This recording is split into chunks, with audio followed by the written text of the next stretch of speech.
welcome. My name is John, and I'm just here to discuss movies on the YT. And if you'd like to join that discussion, go ahead and smash that subscribe button and hit that notification bell as well to stay up to date on my channel. And today, I just felt like discussing the brand new Netflix original movie that released this weekend, that being Outside the Wire. It's a sci-fi action thriller right down my wheelhouse, and so let's talk about it. So Outside the Wire takes place in a futuristic world, and it's basically about this. It revolves around this war-torn territory in the Ukraine, and the militaries, the US and Russian militaries, have what are called GUMPs, which are basically like almost Terminator-like robot soldiers. There's a very Terminator-esque quality to this movie. And so basically they have to get like nuclear codes and stuff. That's kind of a MacGuffin throughout this movie. And like I said, this does have Terminator-esque qualities to it, but it also kind of gave me Gemini Man vibes, simply because, like Gemini Man, it's a recent kind of action thriller that feels very early 2000s when you watch it. But first, let's talk about the action. The action, for the most part, is pretty well handled. It's not the greatest action you'll see. They're not the best action set pieces you'll see all year. But but they're serviceable enough sequences. They don't do anything too drastically bad in them. The gunfights, I think, are the best quality of the action scenes. You know, there's a couple fist fights where there might be a little too many cuts in it, but overall the action is serviceably done and well handled for kind of a straight-to-streaming action movie like this, action thriller like this.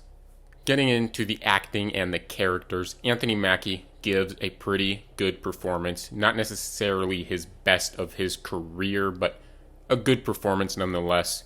And one of the bright spots of the movie, along with Damson, Idris's performance, is also another bright spot. He's kind of the main character of the movie. But kind of his character itself, you know, I think there are moments where I think they went a little too far in trying to portray him as cold-hearted with some of the character decisions they do roughly in like the first half or so of the movie. And there was a character choice with Anthony Mackie's character that I wasn't a huge fan of. It's more spoiler territory to get into, and it's also related to the story as well. But there's a twist on his character that I was not a big fan of. Now, getting into the visuals, this was a very hit or miss category for me. You know, some of the CGI and special effects were hit or miss.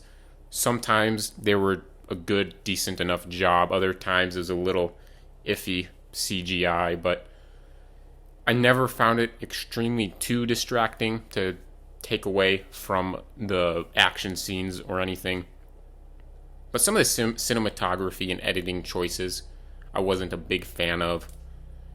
Just kind of the look of the movie. Not only did the storyline feel early 2000s to me, just kind of the look of the movie and the way it was shot and the lighting and stuff also kind of gave me some early 2000s vibes as well. Now getting into the story, this is probably my biggest issue with this movie. And that's just because I think it kind of goes a little and tries to be a little too ambitious with its plot.